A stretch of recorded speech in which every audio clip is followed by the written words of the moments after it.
Welcome students in the third chapter synthetic fibres and plastic. तो students हम lesson third शुरू कर रहे हैं। तो ये जो चैप्टर है इसमें बेसिकली हम फाइबर्स के बारे में बात करेंगे। ठीक है, फाइबर्स कितने तरह के होते हैं, इनसे क्या क्या मटेरियल्स बनते हैं। ठीक है स्टूडेंट्स, हमारे डेली लाइफ में इनका क्या यूजेस है, तो ये सब मटेरियल्स प्लास्टिक के क्या यूजेस हैं, इन सब मटेरियल्स की हम बात करेंगे। तो स्टूडेंट्स प्लास्टिक के आज के टाइम देख सकते हैं कि हमारे यूजेस सराउंडिंग बहुत सारे यूजेस हैं। ठीक है, हमारे हाउस होल्ड आर्टिकल्स, ठीक है, बहुत सारे जो हैं प्लास्टिक के हम यूज़ कर रहे हैं। ठीक है, उसके अलावा जो क्लोथीज वगैरह हो गए। ठीक है, तो इसमें हम चैप्टर की शुरुआत में आपको मैं इंट्रोडक्शन करवा देता हूँ कि बेसिकली फाइबर है क्या। ठीक है, और हमें क्या स्टडी करना है इसमें। ठीक है स्टूडेंट्स, तो देखिए चैप्टर की शुरुआत करते हैं। तो सबसे पहले इंट्रोडक्शन देखिएगा। The clothes which we wear are made up of fabrics. जो कपड़े हम डालते हैं वो फैब्रिक्स के बने होते हैं। ठीक है, fabrics are made from fibre. Fabric किससे बनता है? फाइबर से बनता है। Which is obtained from naturally और आर्टिफिशियल सोर्सेज। तो देखिए जो फाइबर है वो नेचुरली भी हो सकता है और वो सिंथेटिक भी हो सकता है। ठीक है, आर्टिफिशियल बोल देते हैं या फिर उसे हम सिंथेटिक भी कह सकते हैं। जैसे कि आपने प्रीवियस क्लासेज में पढ़ा होगा कॉटन, वुल, सिल्क। ठीक है, ये सभी क्या है? ये सभी नेचुरली हैं। ठीक है स्टूडेंट्स, और अगर हम बात करें आर्टिफिशियली की, जैसे कि नायलॉन, रेयोन, इनके बारे में कभी आपने शायद 6th क्लास में आपका चैप्टर आता है। ठीक है, तो उसमें आपने पढ़ा भी होगा। तो स्टूडेंट्स हम बात कर रहे हैं फाइबर के बारे में। तो फाइबर जो है दो तरह से, हमें दो सोर्सेज हैं, या तो वो नेचुरली मिलेगा या फिर वो आर्टिफिशियली उसे तैयार किया जाएगा, सिंथेटिकली उसे तैयार किया जाएगा। ठीक है, तो fibres are also use for making a large variety of household articles. तो फाइबर का यूज़ करते हैं हम घर में यूज़ होने वाले बहुत सारे ऐसे आर्टिकल्स बनाने के लिए। ठीक है, जैसे कि रोप्स, कारपेट्स, बैग, कर्टेन्स हो गए, क्लॉथीज एक्सेट्रा। तो बहुत सारे मटेरियल्स हैं जिसका हम यूज़ करते हैं फाइबर का, जिनको बनाने के लिए। ठीक है स्टूडेंट्स, उसके बाद अगर हम बात करें we can separate them into those made from natural fibres and the artificial fibre or synthetic fibres. तो स्टूडेंट्स फाइबर को बेसिकली दो तरह से हम डिवाइड करेंगे। ठीक है, the first one is the natural fibre और second one is the synthetic fibre, जिसे हम आर्टिफिशियल फाइबर भी कहते हैं। ठीक है स्टूडेंट्स, तो देखिए इन दोनों के बारे में हम स्टडी करेंगे अभी। ठीक है, तो ये आपका हो गया इंट्रोडक्शन। इसका आप स्क्रीनशॉट लेकर के इसे नोट कर लीजिए, उसके बाद मैं आपको आगे कंटिन्यू करता हूँ क्लास। तो स्टूडेंट्स फाइबर्स जो है दो तरह के रहेंगे, एक तो रहेगा नेचुरल फाइबर और एक सिंथेटिक फाइबर, जिसे हम मैन मेड फाइबर भी कहते हैं। Synthetic fibre that is also known as man made fibre. ठीक है, इसका दूसरा नाम सिंथेटिक फाइबर का, इसे हम आर्टिफिशियल फाइबर भी कह सकते हैं। ठीक है, तो देखिए नेचुरल फाइबर्स क्या होते हैं? विच is obtained from the plants and animals is called the natural fibres.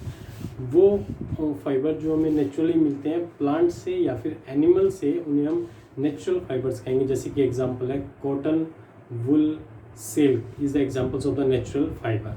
अगर हम बात करें कॉटन जो है, कॉटन कहाँ से मिलता है? कपास हमें पेड़ से मिलता है। ठीक है, तो ये क्या हो गया? प्लांट से मिलने वाला फाइबर हो गया। ठीक है, नेचुरली हो गया। वूल कहाँ से मिलता है? ये हमें एनिमल से मिलता है। ठीक है, तो ये भी क्या हो गया? नेचुरल फाइबर हो गया। सिल्क की बात करें तो सिल्क भी हमें एनिमल से मिलता है। आपने सुना होगा सिल्क वॉर्म। ठीक है, सिल्क वॉर्म के बारे में आपके 6th-7th क्लास में आता है, तो स्टूडेंट्स उसमें आपने पढ़ा होगा। ठीक है, सिल्क वॉर्म के बारे में, जिससे हमें सिल्क मिलता है। ठीक है स्टूडेंट्स, तो ये भी क्या हो गया? नेचुरल फाइबर्स हो गया। तो ये इनके एग्जाम्पल्स हुए। सिंथेटिक फाइबर्स की बात करें तो which is made by the human beings, जिसे मैन मेड फाइबर भी कहते हैं, जो इंसान ने अपने केमिकल रिएक्शंस करवा करके अपने प्रोसेस से उसे तैयार किया है। ठीक है, केमिकल्स कंपाउंड का यूज़ करके उन्हें तैयार किया जाता है, that is known as synthetic fibre. ठीक है, तो उसके एग्जांपल्स जैसे कि रेयोन, नायलॉन, पॉलिस्टर एक्सेट्रा, ये सभी जो है ये सिंथेटिक फाइबर्स के एग्जाम्पल्स हैं। ठीक है स्टूडेंट्स, तो एक बार इन दोनों की डेफिनेशन नोट कीजिए। ठीक है, क्या होते हैं सिंथेटिक फाइबर, नेचुरल फाइबर, उनके एग्जाम्पल्स आप लर्न कीजिए। ठीक है, तो हमारा इंट्रोडक्शन हो गया। तो इनके बारे में सिंथेटिक नेचुरल फाइबर्स के बारे में हमने जनरली डिस्कस कर लिया है। ठीक है, ये सब वैसे आप प्रीवियस क्लासेज में भी पढ़ चुके हो। ठीक है, तो आगे क्लास को कंटिन्यू करते हैं, इसका आप स्क्रीनशॉट ले लीजिए। तो स्टूडेंट्स अभी हमने देखा कि सिंथेटिक फाइबर और नेचुरल फाइबर दोनों के एग्जांपल्स भी हमने देखे। ठीक है स्टूडेंट्स, तो अब हम पढ़ने जा रहे हैं सिंथेटिक फाइबर को और भी ज़्यादा वाइडली, मतलब और ज़्यादा उसे डीपली हम स्टडी करेंगे। ठीक है स्टूडेंट्स, तो सिंथेटिक फाइबर के बारे में देखिए, क्या है सिंथेटिक फाइबर, कैसे तैयार होता है। अ synthetic fibre is also a chain of small units join together. ठीक है, तो ये कह रहा है कि भाई सिंथेटिक फाइबर एक चेन है स्मॉल यूनिट्स की, जिसमें स्मॉल यूनिट्स जो है चेन की तरह जुड़ी हुई हैं। ठीक है, और वो ईच स्मॉल यूनिट, वो जो यूनिट है, यूनिट को आप मान लीजिए कि जैसे कि एक मोतियों की माला है।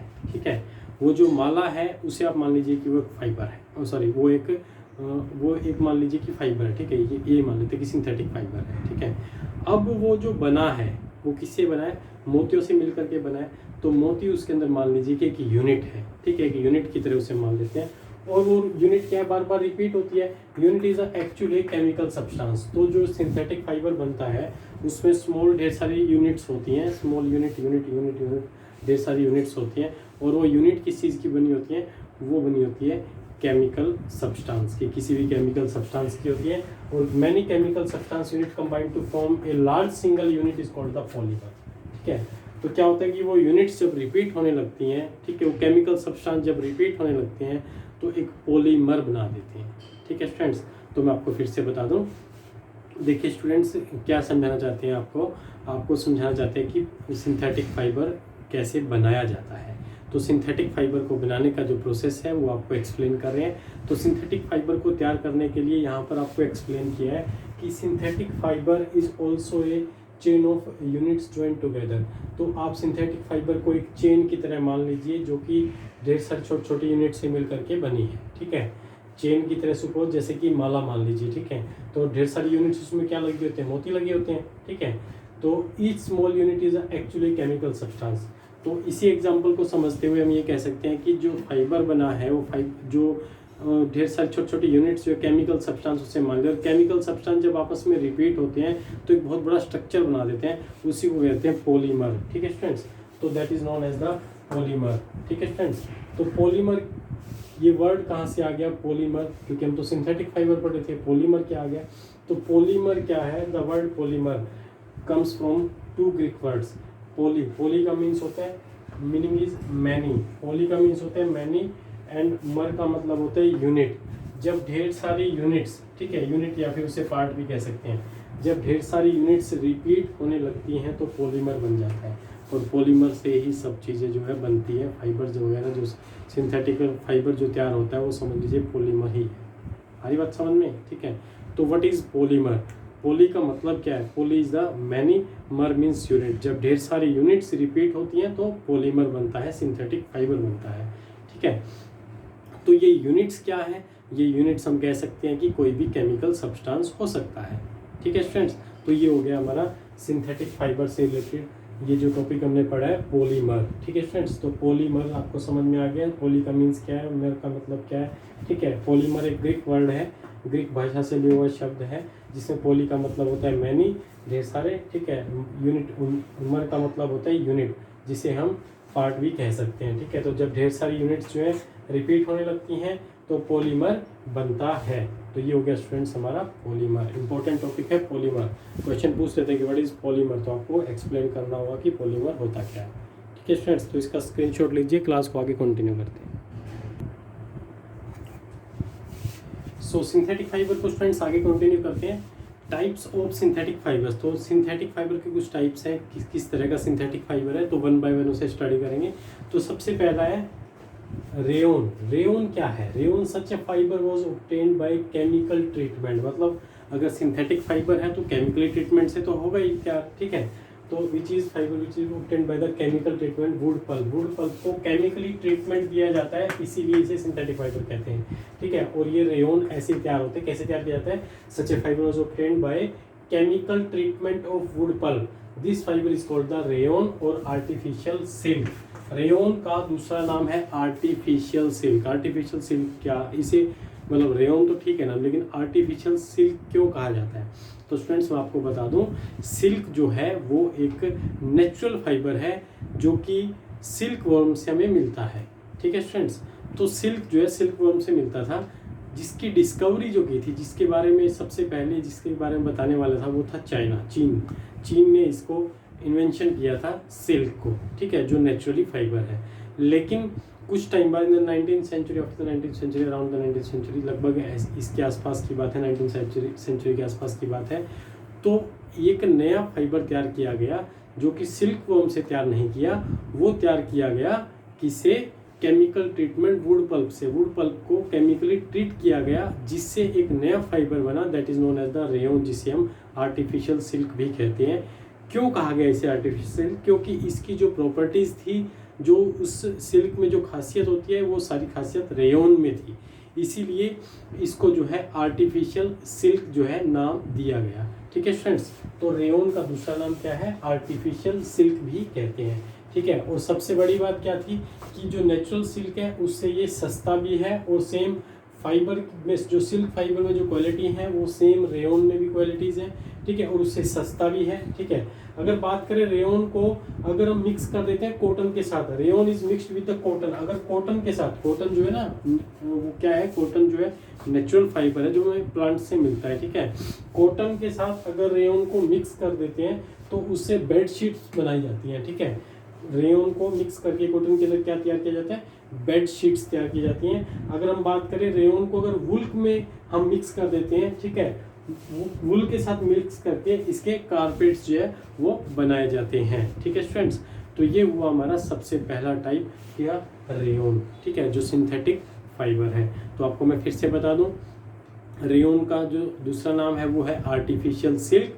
आर्टिफिशियल सिल्क इसलिए कहते हैं क्योंकि सिल्क वर्म से तैयार होता है। ठीक है, लेकिन ये जो रेयन है इसको अगर हम सिल्क के साथ कंपेयर करें तो सिल्क और रेयन की जो प्रॉपर्टीज़ है वो ऑलमोस्ट सिमिलर है। ठीक है, जो खासियत जो सिल्क में है वही रेयन में है, इसीलिए रेयन को आर्टिफिशियल सिल्क भी कहते हैं। दूसरी बात समझिए, इसको तैयार कैसे किया जाता है, इसको तैयार करने के लिए केमिकली ट्रीटमेंट किया जाता है वुड पल्प से, लकड़ी का बुरादा होता है ना उससे। ठीक है, वुड पल्प जिसे बोलते हैं। ठीक है, तो वुड पल्प से इसे जो है तैयार किया जाता है केमिकल ट्रीटमेंट मतलब केमिकल्स उसके अंदर हमें मिक्स करने होते हैं। अभी आपको ये नहीं बताएंगे कौन से केमिकल्स कैसे मिलेंगे। ठीक है, वो आपको हायर क्लास में एक्सप्लेन करेंगे, तो अभी आप इतना याद रखिए। ठीक है स्टूडेंट्स, तो उसके बाद अगर हम बात करें तो सिल्क के साथ अगर इसे कंपेयर करते हैं रेयन को, तो ये उससे सस्ता भी है। ठीक है, that is cheaper than silk, rayon is cheaper than silk. ठीक है, और अगली बात समझिएगा, उसके बाद लास्ट हमारा पॉइंट ये बनता है कि अगर रेयन को हम कॉटन के साथ मिक्स कर देते हैं तो रेयन कॉटन दोनों मिक्स करके क्या बनती है, बेडशीट्स तैयार की जाती हैं जो घर में यूज होती हैं। ठीक है, अगर हम बात करें रेयन को अगर मिक्स कर देते हैं वुल के साथ तो क्या बनाए जाते हैं, उसके कारपेट्स बनाए जाते हैं। ठीक है फ्रेंड्स, तो ये सबसे पहला हमारा टाइप्स है सिंथेटिक फाइबर का रेयन। रेयन के बाद अगला पढ़ा जाएगा नायलॉन। ठीक है, तो अभी एक बार रेयन का आप स्क्रीनशॉट लीजिए और अपनी नोटबुक में नोट कर लीजिए।